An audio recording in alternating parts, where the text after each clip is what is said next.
आज ही Doubtnut app download करें। Doubtnut पर होगा अब आपके सभी मैथ्स, केमिस्ट्री, फिजिक्स और बायोलॉजी डाउट्स का सफाया। बस अपने क्वेश्चन की फोटो खींचो, उसे क्रॉप करो और तुरंत वीडियो सोल्यूशन पाओ। Download now. यहाँ पर हमसे पूछा गया है कि रेस्पिरेटरी मूवमेंट्स को इनमें से कौन सा रीजन हमारे ब्रेन में कंट्रोल करेगा। तो रेस्पिरेशन की जब हम बात करते हैं, हमारी बॉडी में रेस्पिरेटरी सिस्टम वो ऑर्गन सिस्टम है जो गैशियस एक्सचेंज को फैसिलिटेट करता है। गैशियस एक्सचेंज से हमारा क्या मतलब है, हमें पता है कि हमारी बॉडी के सेल्स को, या हम कह सकते हैं बॉडी टिश्यूज़ को, लगातार ऑक्सीजन की रिक्वायरमेंट रहती है और ये ऑक्सीजन हमें लेना पड़ता है एटमॉस्फेयर में जो ऑक्सीजन प्रेजेंट होता है वहाँ से। तो यहाँ पर गैशियस एक्सचेंज में एटमॉस्फेयर से जो ऑक्सीजन होता है उसको निकालकर हम अपने बॉडी टिश्यूज़ तक पहुँचाते हैं, जबकि बॉडी टिश्यूज़ में जो कार्बन डाइऑक्साइड अक्यूमुलेट हो रहा है इसको बाहर की तरफ भेज देते हैं एलिमिनेट करने के लिए।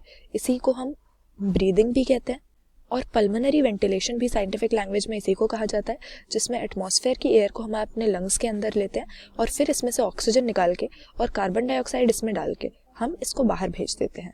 तो इसके लिए, ब्रीदिंग के लिए या पल्मोनरी वेंटिलेशन के लिए कुछ मूवमेंट्स हमारी बॉडी में होती हैं, उन्हीं को रेस्पिरेटरी मूवमेंट कहा जाता है। और दो तरह की ये मूवमेंट्स हो सकती हैं। एक होती है जब हम एयर को इनहेल करते हैं, उसको इंस्पिरेशन कहते हैं, जब हम बाहर की एयर को अपनी लंग्स के अंदर ले रहे हैं, और उसके बाद जब गैशियस एक्सचेंज करने के बाद इसको बाहर छोड़ते हैं, इसको एक्सपिरेशन कहा जाता है।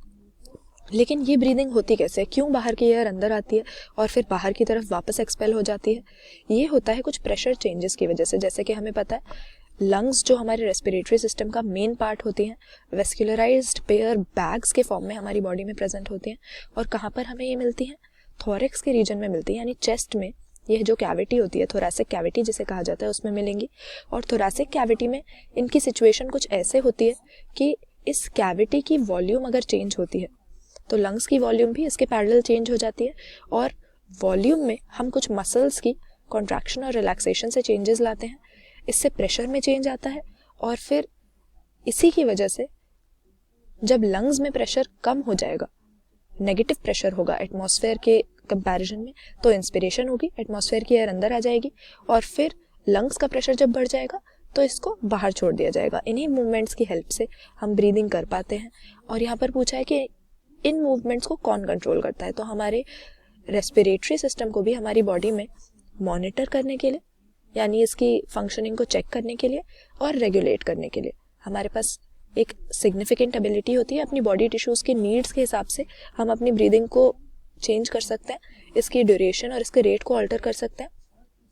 और ऐसा करने का जो मेन रीजन है वो हमारी बॉडी में मेडुला ऑब्लोंगेटा में हमें मिलता है, और इसे हम रेस्पिरेटरी रिदम सेंटर का नाम देते हैं। जैसे हमें इसके नाम से ही पता लग रहा है, हमारी इंस्पिरेशन और एक्सपिरेशन, जो ये दो एक्टिविटीज़ हैं हमारी ब्रीदिंग में, इनकी रिदम को मेंटेन करना हमारे मेडुला में प्रेजेंट इस रेस्पिरेटरी रिदम सेंटर का काम होता है। तो यहाँ पर ऑप्शन सी हम सही आंसर मार्क कर देंगे। रेस्पिरेटरी मूवमेंट्स को कौन कंट्रोल करता है?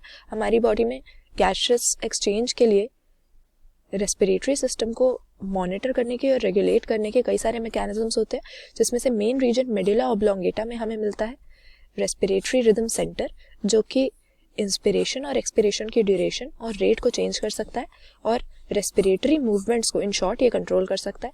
तो ऑप्शन सी यहाँ पर सही आंसर कर देंगे। क्लास 6 से 12 से लेके नीट, IIT, JEE मेंस और एडवांस के लेवल तक 10 मिलियन से ज्यादा स्टूडेंट्स का भरोसा। आज ही डाउनलोड करें डाउटनेट ऐप या व्हाट्सएप कीजिए अपने डाउट्स 8400 400 400 पर।